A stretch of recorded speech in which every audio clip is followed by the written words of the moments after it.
Okay, next video next part हमारे पास हम करेंगे energy stored in a capacitor. Energy stored in a capacitor, तो समझे शाबाश, एनर्जी किस टाइप से स्टोर होती है कैपेसिटर के अंदर और कौन सी एनर्जी होती है, वो होती है पोटेंशियल एनर्जी हमारे पास। ठीक है, पोटेंशियल एनर्जी, क्योंकि जो इलेक्ट्रोस्टैटिक फोर्स है that is conservative in nature, और कंजर्वेटिव जो नेचर होता है वो पोटेंशियल एनर्जी की फॉर्म में कंजर्व होते हैं हमारे पास। जो भी हम वर्क निकालते हैं, वर्क कैलकुलेट करते हैं, तो हमें यहाँ वर्क कैलकुलेट करना है। जो कैपेसिटर में पता है, कैपेसिटर क्या होता है, कॉम्बिनेशन ऑफ टू कंडक्टर होता है जिनको सेपरेट किया जाता है बाय सम डिस्टेंस।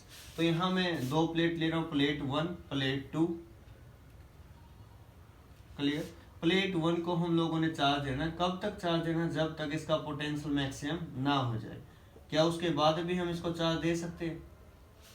तो मैंने आपको बता दिया, इसके बाद इसको चार्ज हम नहीं दे सकते, क्योंकि लीकेज ऑफ चार्ज स्टार्ट हो जाएगा। सराउंडिंग में जो आयनाइज जो गैसेज हैं हमारे पास, वो जो नेगेटिव चार्जेस के पॉजिटिव को न्यूट्रलाइज करता रहेगा हमारे पास। यहाँ पर इसके इफेक्ट से क्या होगा, यहाँ पर चार्ज इंड्यूस होगा नेगेटिव, इस साइड पॉजिटिव। जैसे हम इसको अर्थ करेंगे यहाँ से, क्या होगा, पॉजिटिव चार्ज जो है वो सारा डिसअपियर हो जाएगा। ये हमने पहले पढ़ा था। अब जो नेगेटिव करता क्या है, वैसे तो हमें पता है नेगेटिव इसके पोटेंशियल को क्या करता है, डिक्रीज करता है। Capital A area of each plate मान लिया, डी बी द डिस्टेंस, जो चीजें हमें यहाँ लिखने की वो हमने लिख लिया। यहाँ पर चार्ज इसको हमने क्यू दिया, ठीक है, यहाँ माइनस क्यू हो जाएगा, सिंपल सी बात। पोटेंशियल का जो पोटेंशियल इन दोनों के इन बिटवीन वो है हमारे पास क्यू बाई सी। इतनी बातें क्लियर हो गई। इलेक्ट्रिक फील्ड का फॉर्मूला हमने पढ़ा था, electric field between these plate sigma by epsilon naught. Sigma क्या है यहाँ पर, surface charge, where sigma be the surface charge density, surface charge density. I think ये सभी बातें आपको क्लियर हैं, मैं दोबारा से रिवाइज करवा रहा था आपको। अब हम बात करते हैं एनर्जी स्टोर्ड की। हमें क्या करना है, ये जो प्लेट है प्लेट 1 को additional charge D Q supply करना है। Supply additional charge dq on plate 1, on plate 1. For that we have to do some work, we have to do some work. इसके लिए हमें क्या करना पड़ेगा, थोड़ा वर्क करना पड़ेगा। और थोड़ा जो वर्क होता है, जो स्मॉल वर्क होता है, उसको क्या बोलते हैं, डी डब्ल्यू। चार्ज बाय में work done by charge is equal to potential, ये डेफिनेशन हमने पढ़ा है पोटेंशियल के अकॉर्डिंग। यहाँ से अगर हम बात करें, D W is equal to V into में डी क्यू। वी क्या है, वी हमारे पास यहाँ पे क्यू बाई सी, तो वी की जगह हमने क्या लिखा, Q by C into D Q, equation number 1। ये हमारे पास इक्वेशन हो चुकी है। नाउ इंटीग्रेटिंग इट, जैसे इंटीग्रेशन करेंगे हम, इंटीग्रेशन इक्वेशन 2 का, इंटीग्रेटिंग इक्वेशन 2, तो यहाँ पे हमारे पास क्या होगा, डी डब्ल्यू इंटीग्रेशन डेरिवेटिव दूसरे के एंटी शत्रु दुश्मन हमारे पास होते हैं, तो डब्ल्यू ओनली बचेगा। यहाँ पर चार्ज 0 से लेकर मैक्सिमम चार्ज हमने क्यू माना और प्लस क्यू कैपिटल से इसको रिप्रेजेंट किया, Q by C into D Q. ठीक है, उसके बाद जो कॉन्स्टेंट उसको बाहर निकाल दो। इंटीग्रेशन किसका होगा, ओनली वेरिएबल पार्ट का, 0 से क्यू। पावर 1 है, इंटीग्रेशन का फॉर्मूला हमें पता है, x की पावर n dx क्या होता था, x की power n plus 1 divided by n plus 1।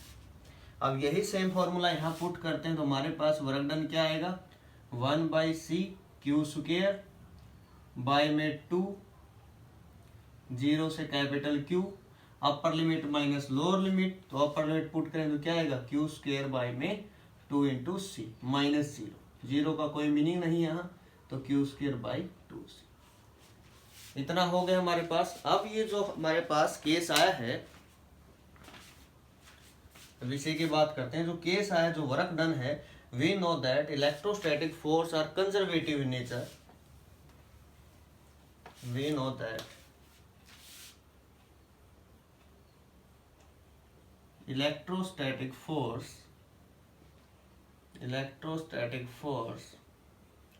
are conservative in nature, और ये टॉपिक हम डिस्कस कर चुके हैं कंजर्वेटिव का, are conservative in nature, so that so that the amount of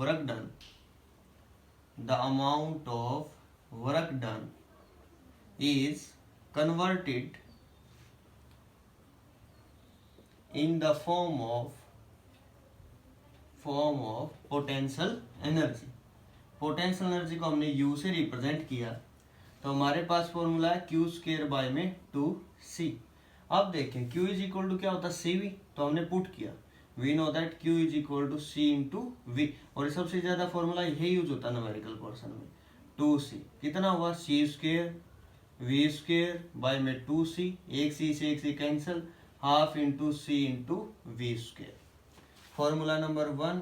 formula number 2, अब देखें शाबाश, C को भी हम पुट कर सकते हैं इसी टाइप से, तो C को पुट करेंगे, formula Q is equal to CV है, तो C को क्या लिख सकते हैं Q बाई V, तो U is equal to Q square by में 2 इंटू में Q बाई V, V ऊपर चला गया, एक Q से एक Q cancel, half into Q into V। तो ये हमारे पास फॉर्मूले हुए पोटेंशियल एनर्जी के 1, 2, 3। अब हम बात करेंगे यहां से एनर्जी डेंसिटी की, फिर हम इसका सीरीज और पैरेलल कॉम्बिनेशन करते हैं। एनर्जी डेंसिटी हमारे पास क्या होती है, एनर्जी डेंसिटी हो, नंबर डेंसिटी हो, कोई भी जिसके साथ अगर बोला जाए, energy density means energy by volume, number density means number by volume. तो चार्ज डेंसिटी जो हमारे पास लीनियर, मतलब हमारे चार्ज बाय में लेंथ, अगर surface charge by area, volume charge by volume, इसी टाइप से हम बात करेंगे। तो देखें शाबाश, हमारे पास चार्ज डेंसिटी नहीं, हम क्या पढ़ रहे थे,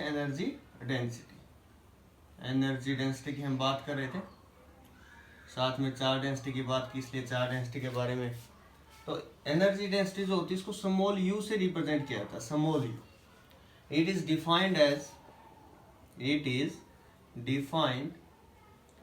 as the ratio of energy per unit volume,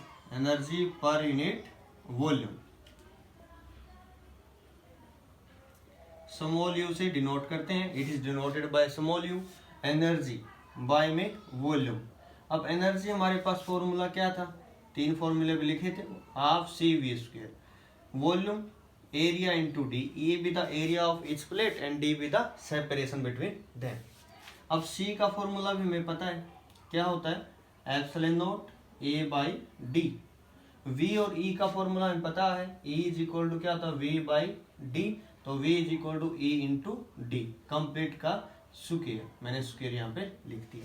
volume क्या, area into D, D square cancel, area से एरिया कैंसिल, फॉर्मूला क्या बना, half epsilon naught E square. अब ये जो एनर्जी डेंसिटी यूनिट क्या होगी, एनर्जी के लिए जूल और वॉल्यूम के लिए मीटर क्यूब। तो ये हमारे पास एनर्जी डेंसिटी का फॉर्मूला रहता है।